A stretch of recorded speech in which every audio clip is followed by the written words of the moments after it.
Welcome to Pocket Coaching. I'm Dr. Kate. And of course, as always, I am so glad that you are here with me today. So this last weekend, I was at a conference. And of course, when you're at a conference and you run into colleagues and people you know before and you're catching up with folks, the inevitable question is, how are you doing? How are things been? And honestly, I think my life is pretty boring. And I kind of like that my life is pretty boring. It means that I've gotten to a place where I am comfortable not being busy all the time.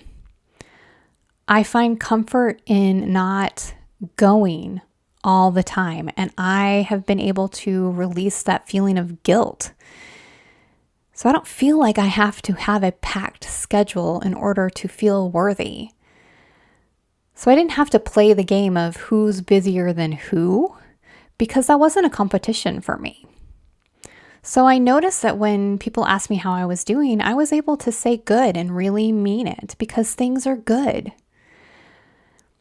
I didn't feel like I had to jump into the productivity competition game.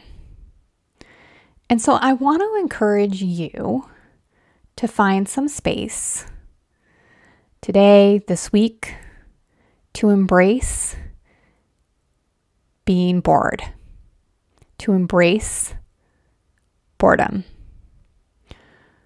Now, why would we embrace boredom? What are the benefits of boredom? So, boredom actually enhances creativity. So, being bored creates mental space that gives us that opportunity to be creative and that creativity to flourish. When the mind isn't overstimulated, it naturally seeks stimulation by exploring new ideas and possibilities. Boredom promotes rest and recovery. Boring or slower activities often involve rest or low energy tasks, which allows the body and mind to recover from that constant stimulation and high demands. Boredom reduces stress. Embracing boredom means stepping away from the relentless hustle. This downtime helps regulate stress hormones and promotes a sense of calm. Boredom encourages mindfulness. Engaging in so-called boring activities like walking, sitting quietly, it invites you to tune into the present moment, grounding yourself in simple pleasures. Something that I noticed while I was traveling is that I was hanging out at the airport. I was waiting for a friend to get in from her flight. And I intentionally didn't pick up my phone. I wasn't listening to anything. And instead, I just tuned into the space around me. I watched the people. And then I did something I really love to do, which is to watch birds in airports. No matter where you go in an airport, birds seem to find their way into it. And this was an airport where there was a huge atrium and there were birds kind of hanging out in the food court, just, finding their snacks. And so I watched the birds for a while. Boredom supports better decision making. When life is less overwhelming, you can think more clearly and reduce impulsive decisions that are driven by stress. So how do we slow down? First, schedule some downtime. Treat rest like any other important appointment. Block off time on your calendar for nothing, even if it's just for a few minutes.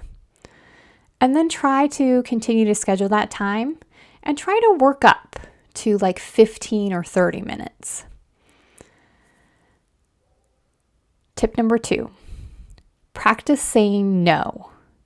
Resist the urge to fill every gap in your schedule.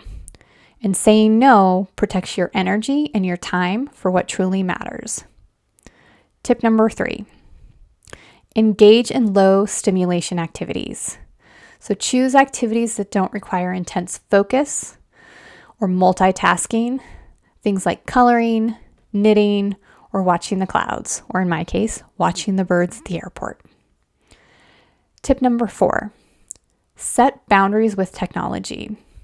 Limit your time on social media and other digital distractions that promote the constant comparison and the hustle culture. And tip number 5, adopt a slow morning routine.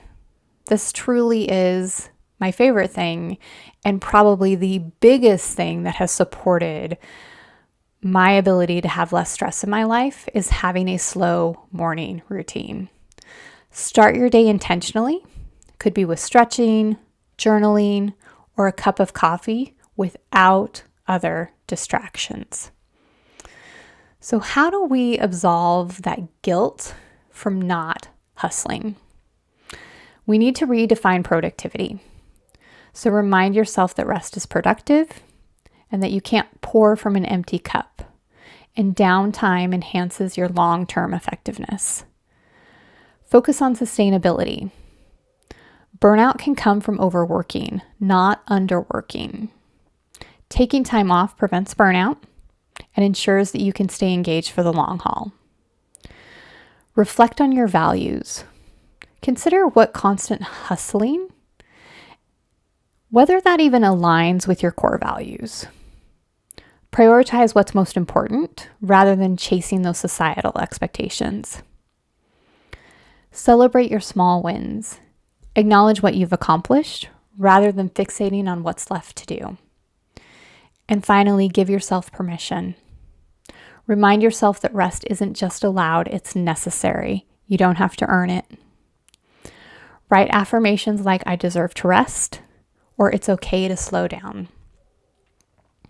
So when we embrace boredom and let go of the need to hustle constantly, you create space for better stress management, deeper reflection, and a more fulfilling, balanced life.